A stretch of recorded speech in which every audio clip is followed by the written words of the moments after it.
pika-pitaeun budak agon tidinya rencana budak di sawah itu teh jalauk betik jeung betok sakitu lobana kabeneran sawah teh belah ditu namah teh dipelakan lantaran jero yu urang tahu coba bebejakan nu boga sawahna mang ja ieu mah henteu kapelakan kukula dek ditaunya henteu nanaon atuh ke bagi dua jeung mamang masalah geus mang ditau ya Allah keplok Masya Allah eta lauk datang ti mana araraya nu betik nu betok julung-julung balik ka imah subur ngaranna nu barokah ya Allah ya Rabbi mancing cari tanah cek asal diturunkeun pancing tabut asal turunkeun pancing ayaan eupan hiji menang 5 ieu mah eupan 20 tuh menang hiji acan teu berkah teh ngaranna kos kitu tah loba teuing eupan batan meunang ieu mah eupan hiji Masya Allah kolot baheula ditahan ku urang sing ades ya eupanna ka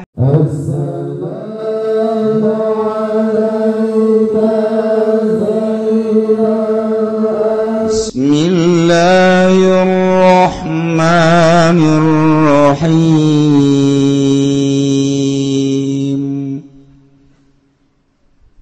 Walau anna ahlal qura amanu wattaqaw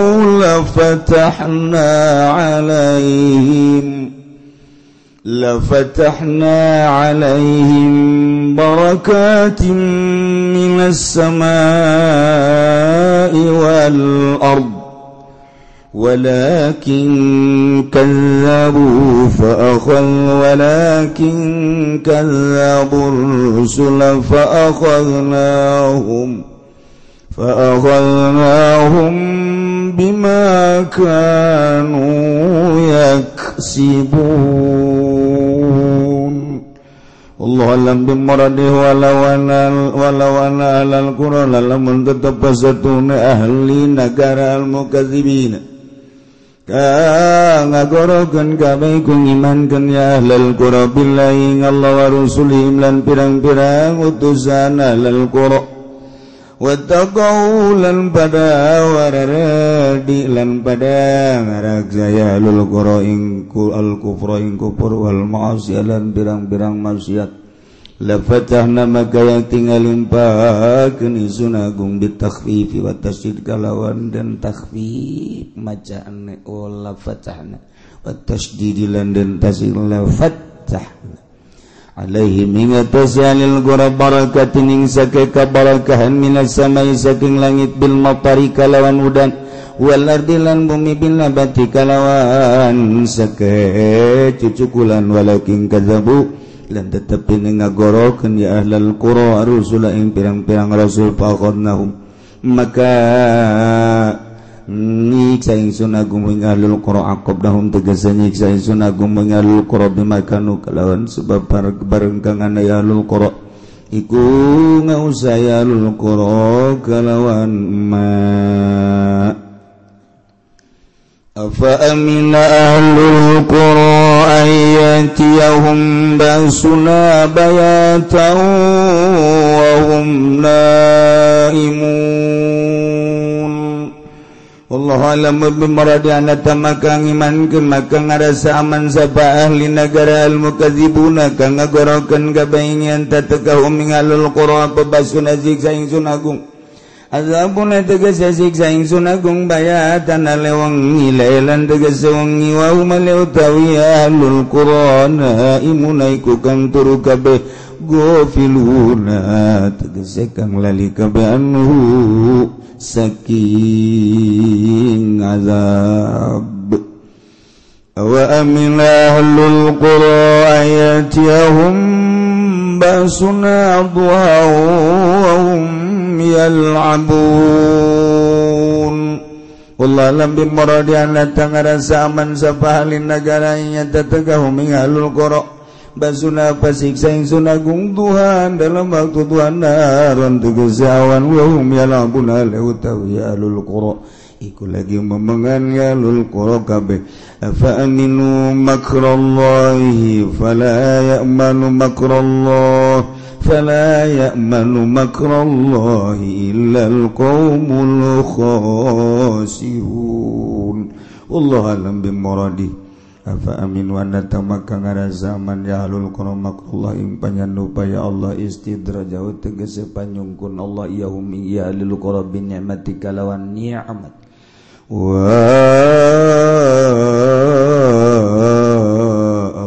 wa akhdhum lan nyiksa ingal qurabak dan kalawan kaget pala ya manu makrullah maka orangna aman ing panyandu maka orang ngarasa aman ing panyandu ya Allah ilal qaumul khasirun angin sapa kaum kang tuna kabeh sapa kaum kang tuna kabeh. Gusti Allah ngajelaskeun tentang keberadaan negara.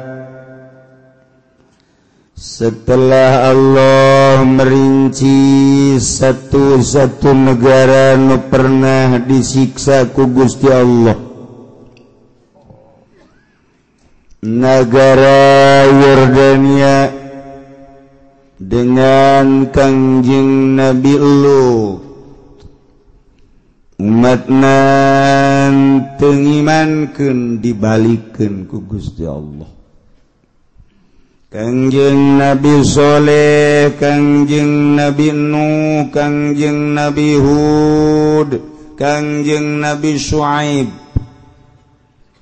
Kangjeng Nabi Nuh diutus, kemudian masyarakatna umatna terpercaya, dibanjirkan ku Gusti Allah. Masya Allah. Kangjeng Nabi Soleh gitu keneh diberi angin ku Gusti Allah. Kangjeng Nabi Hud gitu keneh negara-negara nu pernah disiksa ku Allah, ya Palestina, ya Suria, Yordania, Yaman, ialah negara-negara anu kudu dijadikeun itibar ku urang, supaya dijadikeun barometer kacamata sangkan negara urang ulah terjadi seperti eta. Sebab ketika Allah ngutus seorang nabi, ngutus seorang rasul, dibohongkeun ku umatna, siksa ku Allah. Nah, lain bae baheula dorojolna Kangjeng Nabi urang, ketika Kangjeng Nabi urang dibohongkeun ku umatna, awas cek Gusti Allah, teu menutup kemungkinan siksa bakal datang sarua bae.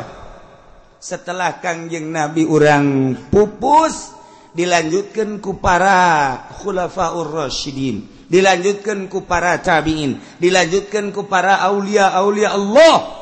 Aulia Allah teh seakan-akan utusan nu melanjutkan Kangjeng Nabi, kepanjangan tangan dari Kangjeng Rasulullah Muhammad sallallahu alaihi wasallam. Ketika dibohongkeun ku umatna, tunggu siksa sarua bae. Masya Allah. Nu mantak cek Gusti Allah, walau anna ahlal qura amanu wattaqau, lamun bae ahli nagara anu ngabarohongkeun ka para rasul nu diutus ku Gusti Allah, nyana ngimankeun ka Allah jeung ka para utusanana, di samping imankeun teh wattaqau ngajaga nyana kana iman sieun besi kuper jeung maksiat, jauh tina kakupuran jeung permaksiatan. Lamun iman ka Allah, ngajaga iman, ngajauhan permaksiatan, ngajauhan perkefuran. Allah janji la fatahna alaihim barakatim minas samai wal ard, niscaya kaula nu agung bakal ngalimpah ruahkeun ka negara tersebut teh kabarokahan di langit jeung ti bumi. Konsepna dua, hiji amanu, dua wattaqau, bakal limpah ruah. Subur makmur loh jinawi. Lamun urang nyaritakeun barokah wa asal barokah teh hatina asal kabarokahan teh subutul khair al ilahi fi syai', tetapdah kehadiran kabagusan bangsa pangeran dina naon bae nu aya di muka bumi ieu. Ketika orang ningali langit pinuh barokah lantaran langit ngahujanan cai-caina anu ngajadikeun kana tatanian jeung jajadian. Lamun urang nyaritakeun kabarokahan bumi bin nabati jararadi boro-boro nu dipelak nu teu dipelak ge jararadi barokah ngaranna. Lamun urang hayang kos kitu konsepna dua hiji amanu dua wattaqau Allah janji la fatahna alaihim barakatim minas sama wallah tuturkeun ayat Quran ieu mah lain pidauh bupati mah lain pidauh gubernur lain DPR MPR jeung presiden ieu mah nu boga langit bumi katut eusina nu boga dunia nyarita mun hayang la fatahna alaihim barakatim minas sama'i wal ard dua amanu wat taqau iman takwa ya Allah dibaca nama hampang iman takwa babari jasa iman takwa di pemerintah ge lamun pidato teu jauh ti eta iman takwa balik bae ka imah intip ku sia amanu wattaqau ya Allah ya Rabb Masya Allah kuari kaayaan di negara orang teh seperti kieu lamun urang tangga kaluhur langit-langit teu pernah nurunkeun hujan aya ge hujan ulah disangka hujan-hujan anu bagus. Lantaran ketika hujan teh dibarengan ku kilat jeung guludug perlu ditanyakeun. Aya konsepna hujan mah diawali ku angin heula. Lamun hujan anu asli mah diawali ku angin hiliwir kolot baheula mah nyaho beuh ieu teh angin barat kolot baheula mah nyaho ieu teh angin timur nyahoan. Dina angin eta lah lain sambarangan angin orenganan Allah. Keur metakeun di luhur mega sing ada lain mega konde mega keur didorong ku angin ku Gusti Allah tadi kamanakeun ieu teh mega sesuai jeung perintah Allah malaikat anu mamawa angin malaikat anu nuduhkeun ka mana angin kudu cicing ieulah angin hujan teh kitu heula. Sanggeus kos kitu tengke aya poek di dinya teh aya guludug panjang mun nyaritakeun mapatali jeung ilmu palak astronomikeun mah heula. Di dinya ke aya guludug nah bakal aya kilat ngagenyai nyai ieu karak hujan mantep. Ieu mah teu puguh teu karu aya hujan ditanya aya hujan ngeribis teh jauheun teh budak. Di mamang aya hujan aya gede cenah aya guludugan heuh teu nyahoeun teh mah budak teu nyahoeun wal bejakeun wae ja teu nyahoeun odol-odolan di negara nyeun hujan sia emang kumaha gitu ye ulah panas teuing we semprot aku hujan tembak sekali nembak sabaraha juta teh je hendak gula menanyakan, hujan ayah, guludugan, kiai, ya, cia, rasakan musuh. Itu kos gitu. Pada dasarnya hujan teh kos gitu. Sebab segala rupa ge kapan aya sabab-sababna. Urang lamun nyaritakeun tentang seuneu moal ujug-ujug kaluar seuneu padahal garetan aya korek api aya tetep kudu dicekreskeun ces. Di deleureula di jerona aya sabab. Urang deuk kala wudu cai aya beuh di luhur tengna aya kerana aya teh diputerkeun moal kaluar cai sia. Kudu diputerkeun teh aya sebab heula. Kitu ge hujan. Lamun eta urang nu nyababanana hujan ge sarua. Panjang urang nyaritakeun tina ilmu astronomi perpalakan. Aya tah mah kos kitu. Poe naon nu ngageugeuh poe eta malaikat saha kemudian atuh hujan di bulan eta bakal aya apa henteu urang teh geus teu kudu hese-hese bisa melalui palak bisa melalui urang bebeja ke malaikat nu ngageugeul dina taun eta pan satahun tahun ieu malaikatna bulanna unggal bulanna geus dipetakeun ti Januari ieu malaikatna Februari ieu malaikatna Maret ieu terus ka ditu engke per mingguna aya per harina aya atuh sarua jeung negara urang wau jeung malaikat eta tanya malaikat naon sih tuh tanya ka aing wow henteu naon henteu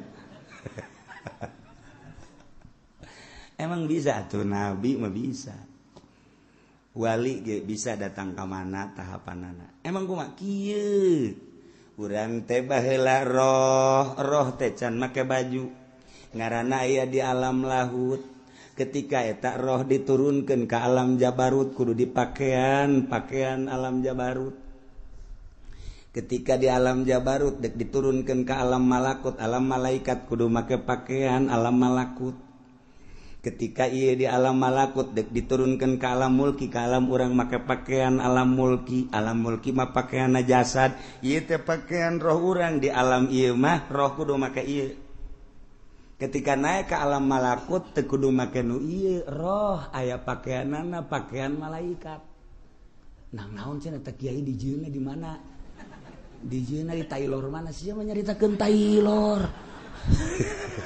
dek mesen burung sia dasar otakna ngeres ya mah tuh aya pakaian-pakaianana urang di alam mulki ngaranna ieu alam dunia pakaian roh teh awak urang jasad ngaranna ketika urang dek naik ke alam malakut teu kudu make nu ieu aya pakaian malaikat naik urang ka alam jabarut tinggalkeun pakaian nu eta kudu ka alam jabarut aya pakaianana urang dek naik ka alam lahut aya pakaianana mantap Kangjeng Nabi teh dibawa ku Gusti Allah dibawa ku malaikat Jibril ka alamna alam malakut make pakaian alam malakut ketika naik ke alam jabarut malaikat Jibril gigis teu bisaeun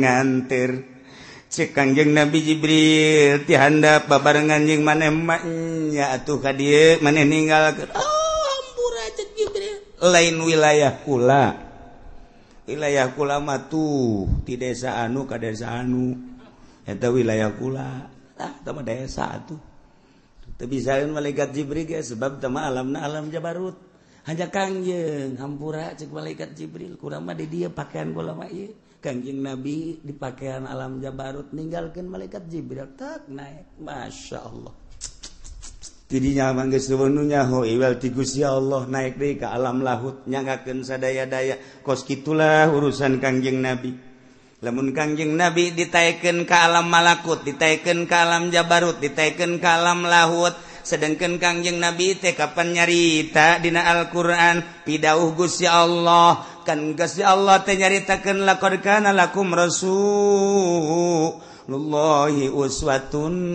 hasanah Kangjeng Nabi teh Rasulullahi uswatun hasanah contoh anu bagus geus atuh lamun contoh nu bagus Kangjeng Nabi urang mun nyontoh Kangjeng Nabi atuh bisa urang bisa naik ka langit lamun urang geus tuturkeun Kangjeng Nabi atuh bisa naik ka alam jabarut atuh lamun urang terus tuturkeun Kangjeng Nabi atuh bisa ka ditu naik ka alam lahut tinggal kumaha carana atuh tuturkeun Kangjeng Nabi cuman moal bisa lantaran Kangjeng Nabi geus nyarita ti Gusti Allah wa ma utitum minal ilmi illa qalila tepati maneh dibere tina ilmu kecuali saeutik anu bisa kadinya mah hanya segerintil teangan coba di Kabupaten Tangerang nu bisa naik ka luhur langit teangan coba melalui bupati jeung sekretarisna coba pangnengankeun lain naik ka luhur langit bebas ka laut modar eta mah tuh kan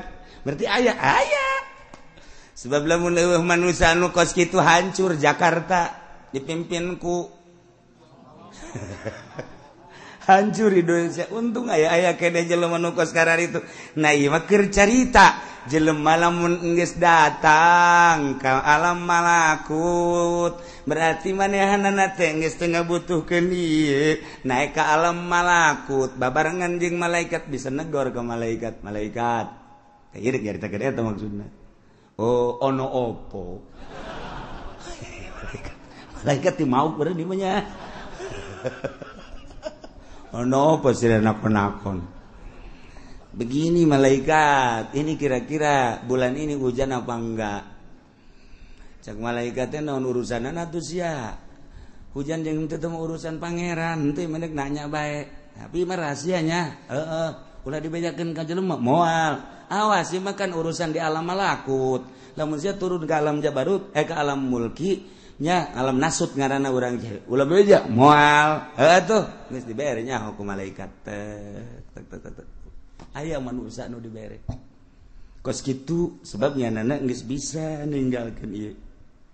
Oh, jadi berarti awak urang ulah dahar ulah nginum paeh sia. Nu mentak ayalah paranti ngabersihan ruhani supaya ruhani teh bisa hihiberan sakumaha Kangjeng Nabi. Belah dieuna Sayyidina Umar, belah dieuna Sayyidina Abu Bakar, belah dieuna Tuan Abdul Qadir Jailani, belah dieuna Syekh Nawawi Tanara, belah dieuna Syekh Asnawi Caringin, belah dieuna Syekh Daud, belah dieuna tah nu kurang dizarahan di kitu Ki Mansur, nu kurang dizarahan di unggal para wali eta teh nu rohna geus bisa ninggalkeun ieu nyana make pakaian alam malakut. Ya negara acak-acaka. Ya Allah, ya Rabbi. Masya Allah karim. Lamun urang di zahir ku ari teh budak mah make pakaian SD, handapna beureum, luhurna putih, merah putih. Budak tah. Ku ari di SMP, pakaian SMP, ku ari manehanana deuk digawe di desa, make pakaian desa. Ku ari deuk digawe di kecamatan, make pakaian zonan garang PNS. Ku ari digawe di kabupaten, make pakaian PNS tanggeus lain deui. Ku ari bupati ge pakaian lain deui, gubernur lain deui, presiden lain deui, aya pakaian-pakaianana. Di alam eta ge sarua. Masyaallah karim. Nah, ieu maka jenta keur carita urusan ilmu kawalian. Nu mantak urang kudu ngabersihan ruhani urang. Belah dieuna maka karak ngabersihan hate doang. Ulah ujub, ulah takabur, ulah ria, ulah sumah, ulah hubud dunya, ubah hubul jahubur riasa piceunan nu kos kararitu. Ya Allah ya Rabbi. Miceunan eta ge seseleh. Bicanan eta teh seseleh lain nalagaan. Nu mantak dibagilah di awak urang teh sababaraha lelembutan, lalipatul qalbi, lalipatul ruh, latipatul sir, latipatul qafi, latipatul akba, latipatul nafas, latipatul qalb. Hiji-hijina latifah anu kudu dibersihan kudu didatangkeun. Nu mantak ngaranna teh aya takholi jeung tahali. Takholi piceunan nu garoreng, engke tahali asupkeun ka awak urang terapkeun anu bararagusna. Lamun urang geus bisa takholi nu garorengna dipiceunan ku urang secara total, tahali nu bagusna ku urang dia terapkeun di awak urang bakal tajalli. Ya Allah, ngomong mangeunah. Kapanggih jeung bupati dibere duit dilegleg. Iya. Hese dua kita kuari manaon sababna begitu jelema jadi mui hajut teu bisa khusus salatna. Jelema begitu asup ka partai teu bisa khusus salatna, kurang mangayakinkeun moal bisa khusus. Wani disumpah. Ya sombong cenah kuci. Aing waktu sombong-sombong mah aing mah. Waktu sombong-sombong mah kadeuleuan nu husu mah lain kitu tarangna. Kunaon barang jadi pemerintah acak-acakan ieu naon kitu ngaranna ibadahna. Bisa ngajahokeun. Naon tah? Teu beres kolbuna pagaweanana henteu takholi nya teu miceunan panyakit. Henteu tahali ngadatangkeun akhlak-akhlak anu bagus, sifat-sifat anu bagus. Kanyaoan kadaharanana kapan ti pemerintah mah pajak, ai pajak mah kapan haram secara mutlak. Geus lamun kiai menta ka pamarentah haju dilegleg ku kiai teu celi anjing lamun bisa husu. Celi naon anjing. Celi naon ge anjing. Lain celi sia atuh celi aing mah hiji-hijina dua. Mun nya diteuk-teuk. Celi anjing bae. Mal bisa hus. Ekstrim. Ilmu toriko mah kabeh ge ekstrim walain teu ekstrim. Sadunia kabeh ilmu toriko mah ekstrim bae. Aju kiaina diekstrimkeun kitu marah, atuh geus eueuh marahnya nama. Daek tuturkeun teh daek geus. Cak aing haram. Ih, cenah kos kitu mah moal maju teman nagara, ih kos kitu haram, pajukeun ku sia, rodaan ku sia nagara dorong. aing malah ini nyaritakeun maju dek nyaritakeun bersih roh sia. Dek nyaritakeun kamajuan mah tah apruk-aprukan ngaranna. Aing ge ngarti. Bons. Ya nyaritakeun kebersihan tuh. Ketika orang dibere ku pamarentah cokot dapil bala bagikeun ka batur. Ulah didahar. Je, sok urang dahar. Ye cenah kiai emang nu kitu teu meunang. Henteu carita meunang teu meunang sia mah hayang meureun nya. Kalian saku aing. Ieu mah keur carita deung kebersihan. Tuh lamun urang salaman dibere bagikeun. Ulah kaduhung. Maka kaduhung amat gede tuh. Malhusu tuh bahasa Surabaya. Mending leg-leg. Icet. Geus. Teh aing daya. Kitu kene duit-duit anu urang rada mang-mang ulah. Geus. Dahareun gitu kene. Mulai urang salat ka Allah. Rada ngeunaheun ge. Allah. Nikmat. Tuh, terus beki dipikiran beki jiwet ku hari nyaetikeun. Geus bisa kos kitu nyaetikeun saeutik. Urang masuk nyaetikeun teh di hareupeun jelema. Lamun dihareupeun tamu mah cemi ya sadaharna. Tilu ieu na ge tilu. Set teh kadeuleula saeutik mah. Cak tabu teh hebat amat mah kiai geus zuhud jasa hebat kana dunia geus. Tamu balik bae dahar deui. Cak pabajikan kaji kok dahar deui. Tadi aing nyabaturan tamu abeh ku pajar tamu pajar tasawuf saeutik. Jadi loba kuari dong, tuh kuari mah boho, itu biasa. Eta kan blon eta kiai. Geus apa adanya bae, gembul-gembul biasa. Malah urang teu gembul ge di hareupeun jelema mah gembul bae. Batur can nambahnya nambah deui. Orang kabiasaan kos kitu bae. Udah dia nyaritakeun ngabersihan kolbu lain bantrak-bantrakeun. Hese tapi kudu emang kumaha gitu hayang nyehol lazatna ibadah. Khususna salat atuh kudu kos kitu kajen kumaha ge. Puasa bae tapi bukana teu beres moal aya lazat. Urang puasa bulanan tahunan tapi duit pamarentah dileg-leg bae, duit ti dia dileg-leg bae teuk datang ka khusu bae lain cak kula, cak Imam Ghazali. Kula mah nyambung lidah doang. Cek Syekh Athaillah nu boga hikam, kula mah nyambung doang. Cek Imam Kusyairi nu boga Kusyairiyah, kula mah nyambung doang, sakadar nyampaikeun doang nang macaan. Ai kiai na geus ulah nanyakeun aing sia. Sia mah sia bae aing mah aing. Ih, engke beda urang lamun heuh nya surtil ngaranna filter. Beda. Dengan sendirina mentak cek dina hikam ulah nyaritakeun nyieun kolong nyieun bae bale kolong bakal aya sorangan ulah ngahaja nyieun kolong ai bale teh diberesan atuh mah aya kolong-kolong asal nyieun bale kolong aya asal nyieun bale kolong aya atuh asal dibersihan eta khusu aya asal dibersihan marifat aya gitu bae teh mah otomatis sama ngaranna injection. Saya yang serikeun aing. Ya Allah ya Karim. Nah, ieu mah keur carita bersihan gerage sebab di awak urang aya roh, di jero qalbu aya sir. Di jero qalbu urang aya sir, di jero awak urang aya ruh. Ruhna qalbu sir, ruhna awak urang ruh. Jadi berarti aya 4 dimensi di awak urang. Dimensi zahir awak urang, dimensi batin roh, dimensi jero golbu, dimensi jerona adalah sir. Aya nu datang ka awak doang pikih ngaranna, aya nu datang ka golbu mulai tasawuf tasawufan gene, aya datang ka sir, aya datang ka ruh ibadat. Mentak ditata geus datang ka mana urang ibadah. Kadeulean bakalna sebab ibadah zahir mah kos kitu ke lamun naik ibadahna geus datang ka qalbu kos kitu aya cirina ke lamun naik di ibadahna geus datang ka roh kos kitu sir kos kitu itu sebab naon alamna beda alam urang alam nasut naik ke alam malakut pakaianna lain tingkah naga lain naik ke alam jabarut pakaianna geus lain deui naik ke alam laut nu nyaho iwal ti Gusti Allah subhanahu wa ta'ala dicaritakeun sote horenganan aya wali Allah subhanahu wa ta'ala. Nah konsep negara supaya barokah dua Allah nyebutkeun amanu wa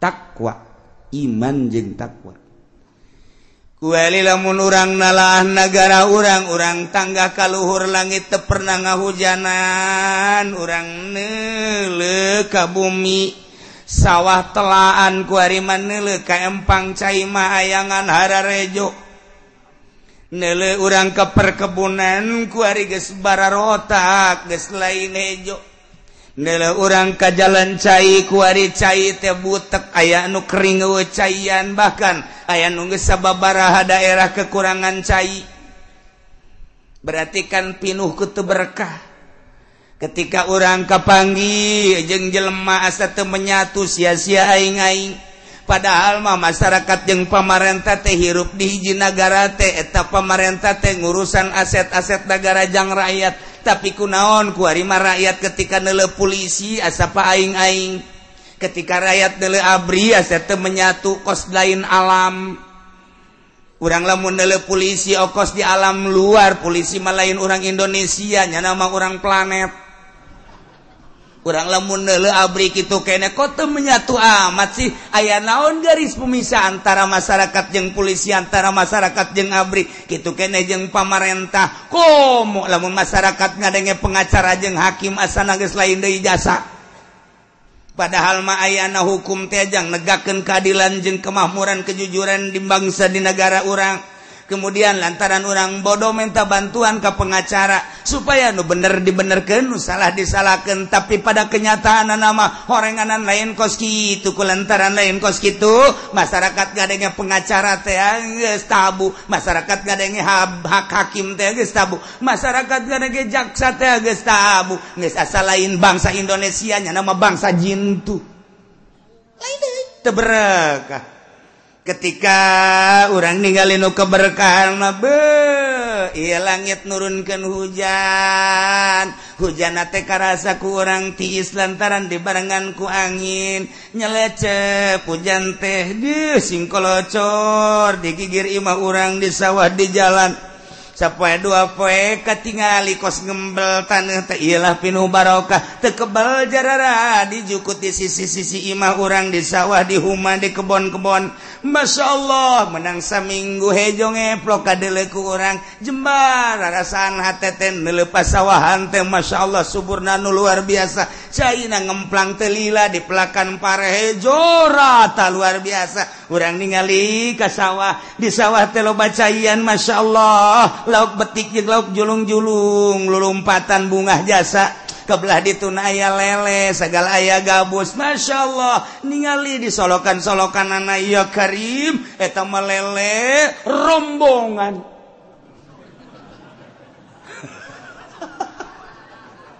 pika-pitaeun budak agon tidinya rencana budak di sawah itu teh jalauk betik jeung betok sakitu lobana kabeneran sawah teh belah dituna mah teh dipelakan lantaran jero yu urang tahu coba bebejakan nu boga sawahna mang ja ieu mah henteu kapelakan kukula dek ditaunya henteu nanaon atuh ge bagi dua jeung mamang ku masalah geus mang ditau ya Allah keplok Masya Allah eta lauk datangna ti mana araraya nu betik nu betok julung-julung balik ka imah subur ngaranna pinuh barokah ya Allah ya Rabbi mancing cari tanah cek asal diturunkan pancing tabut asal turunkan pancing ayaan eupan hiji menang 5 ieu mah eupan 20 tuh menang hiji acan teu berkah teh ngaranna kos kitu tah loba teuing eupan batan meunang ieu mah eupan hiji Masya Allah kalau baheula ditahan ku orang sing ades ya pana kade belah make ulah make curug eta teh ulah make peso pana teh kudu dipotong kuduna make awi hayang meunang masih tuturkeun kolot baheula ulah make curug ulah make peso make awi teh aya parantina sok gara ciduhan heula memehna eta pancing teh tuh sok asupkeun beus geus diasupkeun ciduhan teh tug bae kaduh memeh dikahandapkeun lauk geus kieu bae berkah teh ngaranna ieu mah mancing sakadaek-daek diasupkeun pancing kieu ti isuk datang ka asar teu meunang hiji-hiji acan pas deuk balik meunang alhamdulillah lele hiji bunga ngolosot deui ngandongengna doang ka pemajikan we meunang ka munang hiji aja mana ngoloso deui teh kudu bebe jatuh kos kitu teu berkah karana kos kitu tuh beda berkah ya karim urang jamun nyarita gadog geludug aya deui geludug nya turun deui hujan masyaallah di luhur turun hujan nu mawa barokah tanah embel ngajadikeun segala rupa Masya Allah pare jaradi nu dipelak ku manusia jagong jaradi nu dipelak ku manusia kitu kene kacang kitu kene cabe jeung sajabah-sajabah nu dipelakna jukut jeung segala rupana pan aya sapi aya munding aya domba beuh luar biasa poharana siraru daratang bagian hayam coba eta kabagian kabeh berkah ngaranna geus hayam jeung hayam teribut lantaran loba siraru loba simut kitu keneh manuk teu kudu malingan pare lantaran simut ngararapung manuk cukup ngadaharan simut doang ge simut boga dahareun loba ambalaya hayam kitu keneh geus puguh munding sapi jeung ka kebol munding wah lain lalagaan eta bajukut geus teu kadahar ku hewan-hewan pare ge kitu keneh jagong cabe berkah ngaranna itulah keberkahan ayang berkah kos gitu konsepna naon kiai ulah nuturkeun pamarentah konsepna nuturkeun Al-Qur'anul Karim mana ieu walau anna ahlal qura amanu wattaqau la fatahna 'alaihim barakatim minas samai wal ard kararitun teh si manusia nyaho teh si nyaho kitu henteu lolobana kumaha walakin kadzabur rusul fa akhadnahum bima kanu yaksibun tetapi lolobana manusia mah geuningan ngabohongkeun ka para rasul nu bara heula kabladina ngabohongkeun ka para wali-wali Allah ka para ulama kulantaran teu ngadenge ucapan-ucapan ulama atuh fa akhadnahum ku Gusti Allah disiksa Allah nyiksa nabi makanu yaksibun ku kakufuran anu kunyana diusaha ku kitu permaksiatan nu kunyana diusaha ku ari dipigawe pam-pam ku manusia di Indonesia ku masyarakat mabok ieulah Allah nyiksa bimakanu yaksibun ku mabokna manusia ku ari masyarakat Indonesia teh judi ieulah nu bakal disiksa ku Gusti Allah ku pagawean judina pagawean zina kuari iyalah Gusti Allah bakal nyiksa ku zinahna para masyarakat Gusti Allah teh bakal nyiksa ku pagawean bangsa ku pagawean umat lantaran korupsi pemerintah korupsi masyarakat maling atuh sarua bae ngan beda bahasa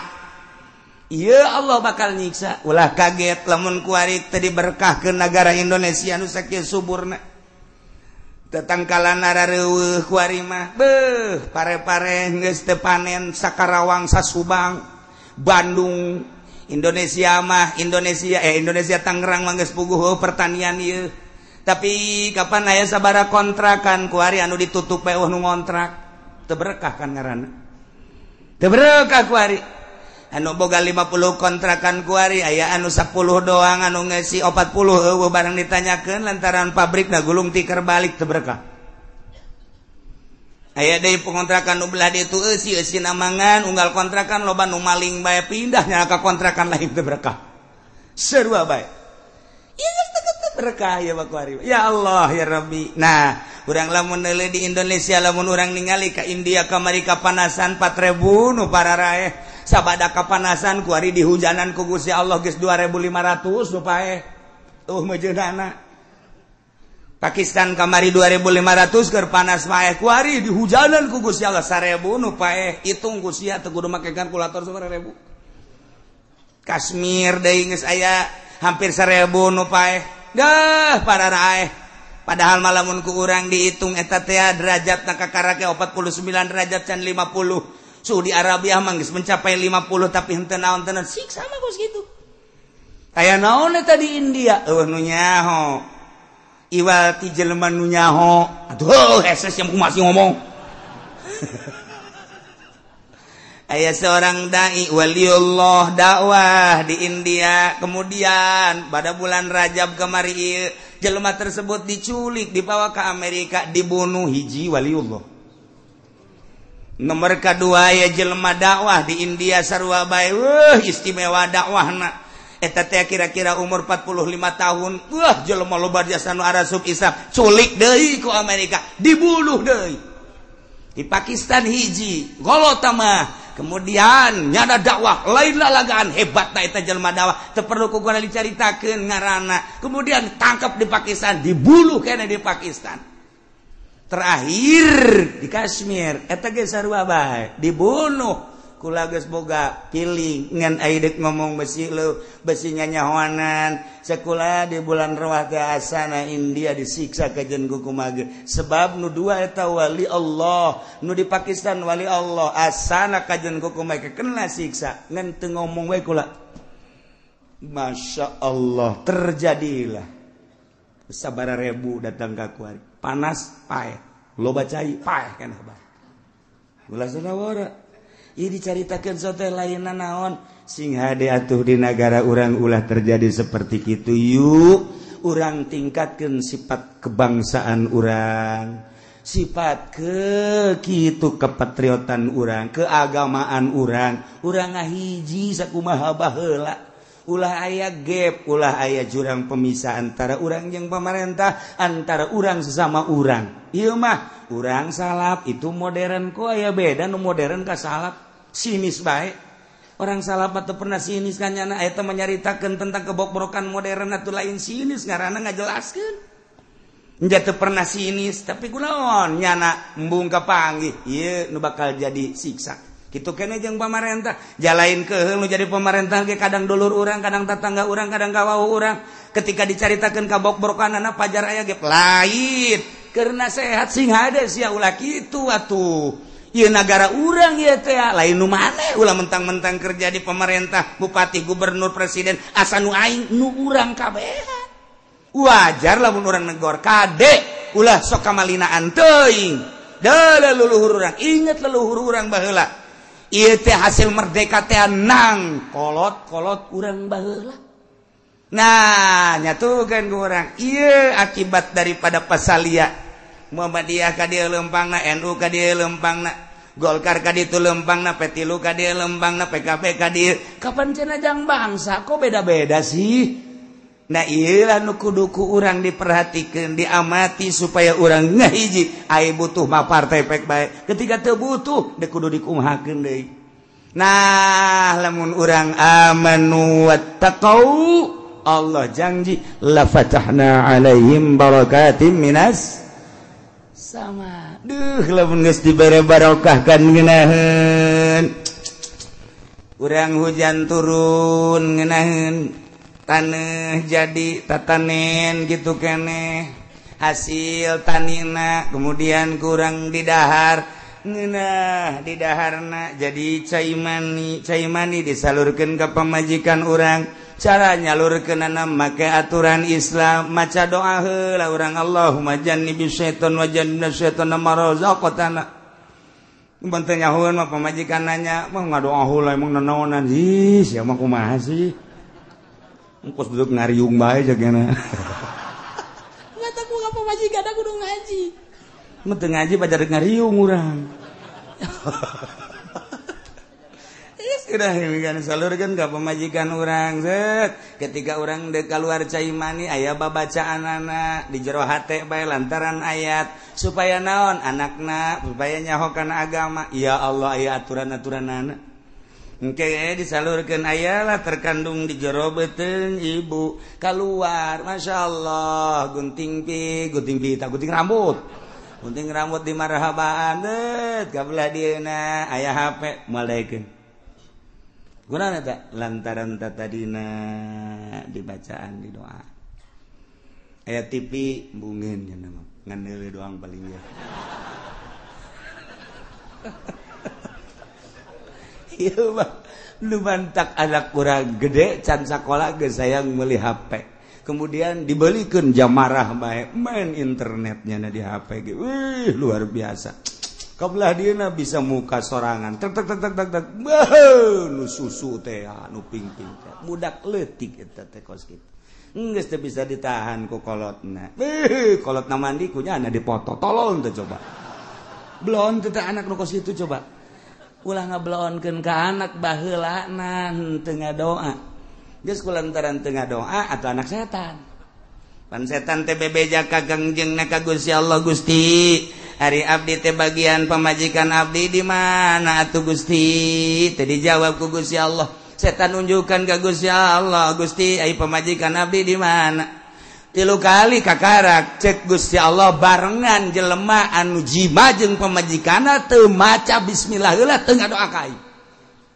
mentek ketika aya lalaki teu maca doa heula teu maca bismillah heula eta teh horenganan bareng jeung setan ketika keluar anak-anak setan geus ku ari nu mantakna aya nu nonton TV bae atuh pantes lantaran anak jurig ge sia nu kumaha lah cenah kiai ulah kaget jakulana ge juri kiai kitu onam komplotan juri kabeh burung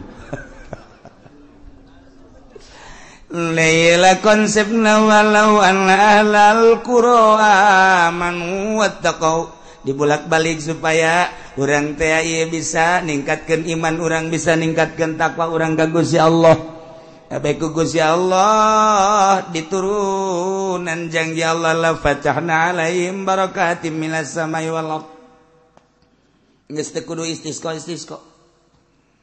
asal amanu wattaqau Allah pasti nurunkeun la fatahna alaihim isin wari istisqa urang ngajak saha deuk ngajak saha istisqa deuk ngajak saha pad istisqa bae instruksi ti pemerintah bupati ngainstruksikeun ka masyarakatna melalui camat lantaran manehna mah sahibul wilayah nitah ka kiai geus lamun kiai dititah ku camat wajib nurutna camat ditoel instruksikeun atuh ku ari titah parwasa deuk istisqa geun kitu heula ulah main jeger-jeger bae puasa heula 3 poe geus beres puasa kakarak surtil ku kiaina ieu ulah ilu berangkat ku ari ka lapangan kiai nu geus ikhlas buka izin ka Allah embe munding sapi bawa ka lapangan hayam bebek bawa ka ditu nini jeung aki-aki jeung orok bawa keuna ngajengek-jengek ditu di lapangan pan ke kapanasan tah panas karak salat istisqa sholli salatal istisqa Allahu akbar urang salat istisqa kebo eta kan ngomong panas sia teh teu ngarti sih bingung kumaha meureun sapi ditanya ku sapi nu sini panas bebek Bo kabeh teh cicing panas. Pan Allah memperhatikan bosat toh hewan kabeh panas-panasan. Geus urang mah henteu dianggap sebab urang mah korupsi. Sebab urang mah nonton TV sebab tah dianggap mah bebek wek. Cak Allah aing mah ngahujanan ge bebek lain ka sia. Gusti sabodo deuk ngahujanan bebek tanu penting hujan we lah pokona mah. Isi nu rek ari deuk isis go berapa embung. Sahabat turna isis go. Sahabat turna jatuh meminta ke Allah supaya hujan kudu nu beres atuh Kangjeng Nabi mah keur maca khutbah alhamdulillah shalatu wassalamu ala rasulillah aya sahabat Tuhan ulah khutbah bae kunaon panas kami minta hujan langsung ngadoa Kangjeng Nabi hari tak keneh hujan Kanjeng Nabi tak bunga luar biasa datang kan bisa balik di masjid hujan tuh gebrek bae Kanjeng Nabi papan di masjid ibu Kanjeng Nabi balik Kanjeng Nabi tuh bisa hujan tuh bisa keraat ke hujan di keraat balik nyanda ka imah saminggu hujan bae saminggu turun hujan wow datang ka aya imah-imah nu ka bawah imam-imam panggung-panggung maka bawa segala pagar-pagar ke bawah nyana Jumat deui jeung Kanjeng Nabi. Begitu Kanjeng Nabi baca hutbah ngacung deui. Aya naon deui sia cek Kanjeng Nabi. Kamari ngomong ulah kieu atuh hujan ge Gusti. Kunaon emang atuh ambalah ya cak jalan teu kada jalan wajir. Kanjeng Nabi langsung ngadoa deui ret turun hujan turun tuh model kos kitu Kanjeng Nabi.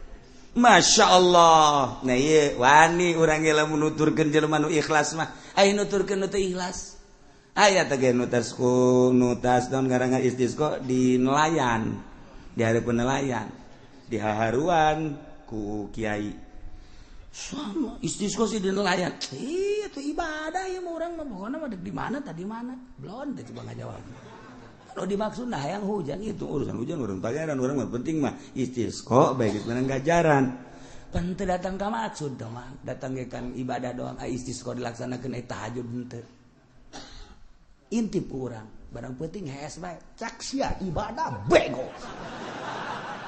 ai kamari sia ngomong tahajud sia tuh coba hayo tahajud mah nu ngalem jeung urang mere duit tuh kan tembung aing menuturkeun usara itu embung munuk ikhlas tu andieu karak daek atuh kiai bae uai ge embung ieu bae konsepna laksanakeun amanu wat taqau lamun hayang subur turun hujan ge urang kabehan di imah masing-masing tingkatkeun iman urang tingkatkeun takwa urang lobakeun tadarruk ka Gusti Allah taubat ka Gusti Allah penta masing-masing Gusti abdi butuh cai sok penta sakali dua kali ai istisqa teu bisa mamaninga doa bae ngan ieu amanu wattaqau bisa ku urang dipake tawasul ahli-ahli Allah sakumaha Sayyidina Umar tawasul sakumaha Sayyidina Ali tawasul ketika hayang turun hujan teh urang ge nyaritakeun ieu bae Gusti teh janji cek Gusti dina ayat Gusti teh walau anna ahlal qura amanu wattaqau lamun ahli nagara arariman jeung tararakwa cak Gusti la fatahna alaihim barakatim minas sama'i wal ardi langit bakal nurunkeun hujan bumi bakal ngajadikeun jajadian tina sabagian hamba Gusti teh abdi Gusti abdi teh hayang ningkatkeun iman abdi takwa abdi sakieu mah jararasaan abdi geus tingkat jasa sia cak Gusti Allah ningkat aja cak aing mah henteu mal ka dihujanan engke urang makin hari terus engke ge aya ti Gusti Allah masyaallah mentak ai kudu nama amanu wattaqau pimimpin nagarana kudu ngainstruksikeun ka masyarakatna kudu ningkatkeun kaimanan jeung takwa ka Gusti lantaran besi disiksa ku Gusti Allah engke lamun arariman jeung tararakwa makan ku Gusti Allah teh dibere kabarokahan langit nurunkeun hujan anu pinuh bakal nyuburkeun bumi bakal ngajadikeun jajadian pinuh kasuburan tetapi na horenganan walakin kadzabu fa akhadnahum bima kanu yaksibun lolobana mangabohongkeun ka para rasul para nabi ngabohongkeun ku ari ngapa ka para wali ka para ulama atuh Allah bakal nyiksa ku pagawean-pagawean nu nang tangan ka Gusti Allah naudzubillah min zalik yuk masing-masing di imah masing-masing geus ulah waka ngajakan batur sorangan be heula jadidu imanakum bila ilaha illallah lobakeun maca la ilaha illallah lobakeun maca sholawat ka Kangjeng Nabi kablah dieuna terus tingkatkeun katakwaan urang ka Gusti Allah mata urang takwakeun ka Gusti Allah ulah dideleukeun kana paharaman-paharaman ceuli kitu keneh irung sungut kitu keneh tujukeun ka Gusti Allah kadanan para wali mah geus ninggalkeun alam ieu naek ka alam malakut pakaianna geus pake pakaian malakut Mantak lamun malaikat menele karoh nele karoh roh aya di kuburan malaikat atuh urang lamun geus aya di alam eta bakal nele karoh sakumaha nu kukula sering dicaritakeun Mama Sobari Cilimus keur mingguan pan kieu tangga kaluhur innalillahi wa inna ilaihi kaget pan jamaah kabeh naon mama roh Mama Ilyas Banjar naik ke langit pupus eta bisa kadeuleu hujan bisa kadeuleu Haji Pendiki kabarieun le kuntilanak meureun sabangsa manan kitu ge nya tak bisa deuleu roh lain sabaragan berarti kan hamba Allah aya nu bisa contoh Mama Sobari teh murid Mama Khalil Bangkalan ai Mama Khalil Bangkalan murid Syekh Nawawi Tanara ai Mutanam Syekh Nawawi Tanara murid Ki Hamid Khatib Asambasi ai Ki Hamid Khatib Asambasi murid Syekh Samsudin ai Syekh Samsudin terus kata Tuan Abdul Qadir jeh nu mantak bararsi batur mah tuh bisa kadeuleu geus ieu mah keur carita mun geus aya di alam malakut ninggalkeun alam ieu bakal kapanggih urang jeung roh bisa ngobrol urang mun zarah ngobrol Assalamualaikum woi apa kabar baik-baik saja caknya nanti oh iya bagaimana di sana itu bagaimana keadaannya wah gersang sekarang iya ngobrol orang dirinya emang ngobrol lah gitu tuh lain kayak siapa datang ke kuburan gitu hayang pajar hebat takol habak itu kudu ngomong kos gitu di roh mah roh jeung roh ngaranna gitu lain mah kayak iya ngobrolna urang ngadang urang ngadinya tek we oh geus bae urang mah cicing troh ngobrol juga tek besi aya di kuburan nu ngahaneng eta okos naon eta geus ulah diberjakeun lah pokona mah eta jara keur ngobrol tah engke ge haju aya engke ge sejarah aya saya tadi ngahaneng kana beuh masyaallah kunaon aing kapanggih jeung uyut lain jeung malaikat lain aing jeung uyut cak kana teh terus mah dasar dukun beureunan nyaho aing dukun nyaho lain cak kana teh pokon uyut bae aya kapanggih jeung uyut urang mah tah jeung malaikat mah kos kitu tek-tek bae kalem geus buat kudu bebeja teu meunang bebeja itu teh masing-masing rahasia pribadi tuh kos kitulah lain make ieu lamun make ieu mah ngaranna alam nu ieu alam itu mah alam malakut teu kudu sebab urang kaambe ku malaikat seungit urang maca sholawat kaambe urang maca Quran kaambe ku malaikat urang mah kadenge ku ceuli ieu ku malaikat mah di luhur langit kadenge urang zikir tengah peuting malaikat nonton di luhur langit urang tahajud tengah peuting malaikat nonton nyahoeun malaikat moal kaliru komo Gusti Allah masyaallah nu mantak disebutlah ku malaikat ketika aya jelema hudang peuting zikir tahajud azim indal malaikat di alam malakut pada bebeja euy si anu deuleu ge ke peuting deuleu ditonton ku mana ijah malaikat kabeh di alam malakut teh ngahebat-hebat ngaagung-agung teu kudu ku urang dinaon kitu ngaran diberitakeun di media teu kudu waduh di orbit teu kudu cak malaikat coba tatanggana deuleu coba tatangga di nonton TV cak kana waduh keur nonton bola malaikat teh ngobrol pan kiai sih nonton bolanya malaikat mah ngobrol malaikat tah mah kiaina sih kiai kos kitu tah nya urang turunan galedeg yuk his malaikat perintah ti Gusti Allah ieu keur carita jauh kitu jangan teh sebenarnya mah ya Allah fa'amilul qura wallahu a'lam